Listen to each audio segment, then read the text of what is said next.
Assalamualaikum warahmatullahi wabarakatuh. Perkenalkan, nama saya Yola Putri Alfionita dari Universitas Muhammadiyah Kendari, Pendidikan Guru Pendidikan Anak Usia Dini.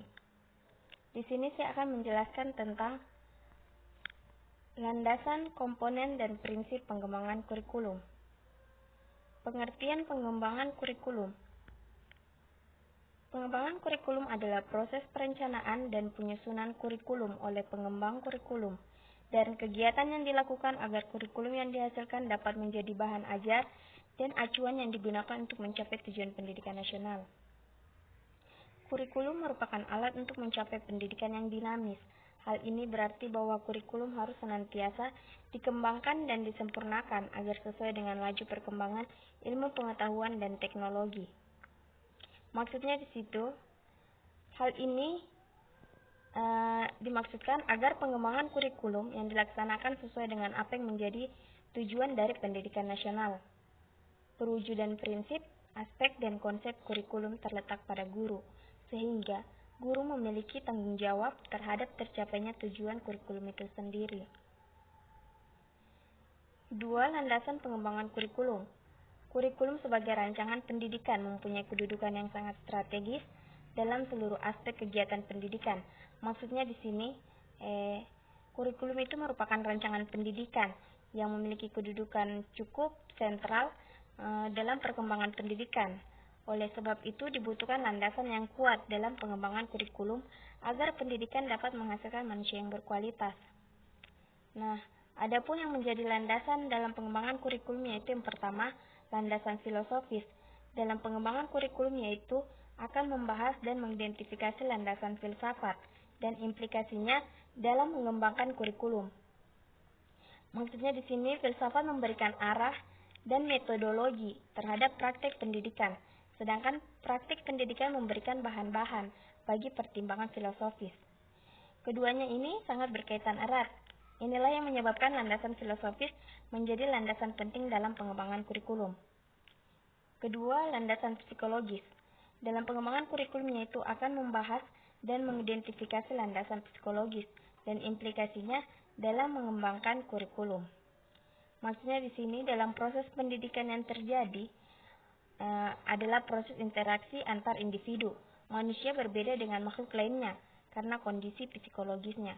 Kondisi psikologis sebenarnya merupakan karakter psikofisik seseorang sebagai individu yang dinyatakan dalam berbagai bentuk perilaku, interaksi dengan lingkungan aspek ketakwaan. Landasan yuridis. Kurikulum pada dasarnya adalah produk yuridis yang ditetapkan melalui keputusan Menteri Pendidikan Nasional Republik Indonesia. Nah, maksudnya di sini dengan adanya landasan yuridis pengembangan kurikulum di NKRI ini adalah Undang-Undang 1945, peraturan perundang-undangan seperti Undang-Undang tentang Pendidikan, Undang-Undang tentang Otoda, surat keputusan dari Menteri Pendidikan, surat keputusan dari Dirjen Dikti, peraturan-peraturan daerah, dan sebagainya. Nah, komponen pengembangan kurikulum. Komponen adalah bagian dari keseluruhan atau bisa juga unsur. Selanjutnya pengembangan ialah suatu hal yang dilakukan ke arah kemajuan, sedangkan kurikulum adalah bagian dari perangkat pendidikan. Komponen-komponen pengembangan kurikulum diantaranya yang pertama komponen tujuan. Komponen tujuan berhubungan dengan arah atau hasil yang diharapkan. Rumusan tujuan menggambarkan sesuatu yang dicita-citakan. Tujuan pendidikan diklasifikasikan menjadi 4, yaitu yang pertama tujuan pendidikan nasional atau TPN. Tujuan pendidikan nasional itu adalah tujuan yang paling bersifat umum dan merupakan sasaran akhir yang harus dijadikan pedoman oleh setiap usaha pendidikan. Yang kedua, tujuan institusional atau TI adalah tujuan yang harus dicapai oleh setiap lembaga pendidikan. Yang ketiga, tujuan kurikuler atau TK adalah tujuan yang harus dicapai oleh setiap bidang studi atau mata pelajaran. Nah, kedua, komponen isi atau materi pelajaran. Isi komponen merupakan komponen yang berhubungan dengan pengalaman belajar yang harus dimiliki oleh siswa. Isi kurikulum ini menyangkut semua aspek baik yang berhubungan dengan pengetahuan atau materi pelajaran yang biasanya digambarkan pada isi setiap mata pelajaran yang diberikan maupun aktivitas dan kegiatan siswa. Ketiga, komponen metode atau strategi. Strategi dan metode merupakan komponen ketiga dalam pengembangan kurikulum. Komponen ini merupakan komponen yang sangat penting sebab berhubungan dengan implementasi kurikulum.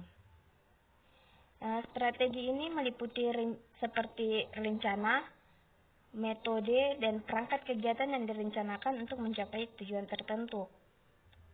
Keempat, komponen evaluasi. Proses tersebut meliputi perencanaan, implementasi, dan evaluasi. Di sini kita melalui evaluasi dapat ditentukan nilai dan arti kurikulum, sehingga dapat dijadikan bahan pertimbangan apakah suatu kurikulum perlu dipertahankan atau tidak. Selanjutnya, prinsip pengembangan kurikulum. Dalam pengembangan kurikulum dapat menggunakan prinsip-prinsip yang telah berkembang dalam kehidupan sehari-hari atau justru menciptakan sendiri prinsip-prinsip baru. Dalam implementasi kurikulum di suatu lembaga pendidikan, sangat mungkin terjadi penggunaan prinsip yang berbeda dengan kurikulum yang digunakan di lembaga pendidikan lainnya. Sehingga ditemukan banyak sekali prinsip yang digunakan dalam suatu perkembangan kurikulum. 5 prinsip dalam mengembangkan kurikulum. Yang pertama, prinsip relevansi. Di sini secara internal bahwa kurikulum memiliki relevansi di antara komponen-komponen kurikulum seperti tujuan, bahan, strategi, organisasi, dan evaluasi.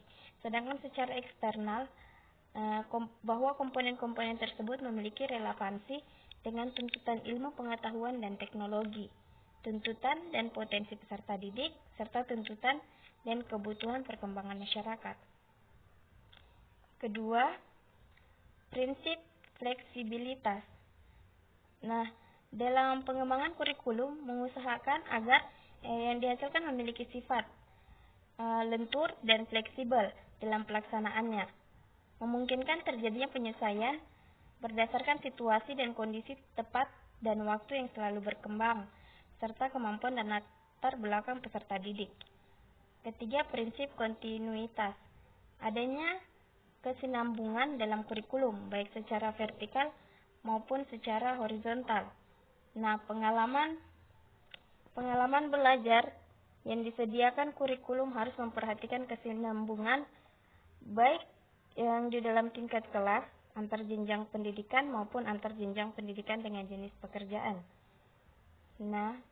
Keempat, prinsip efisiensi, yaitu mengusahakan agar dalam mengembangkan kurikulum dapat mendayagunakan waktu, biaya, dan sumber-sumber lain yang ada secara optimal, cermat, dan tepat sehingga hasilnya memadai.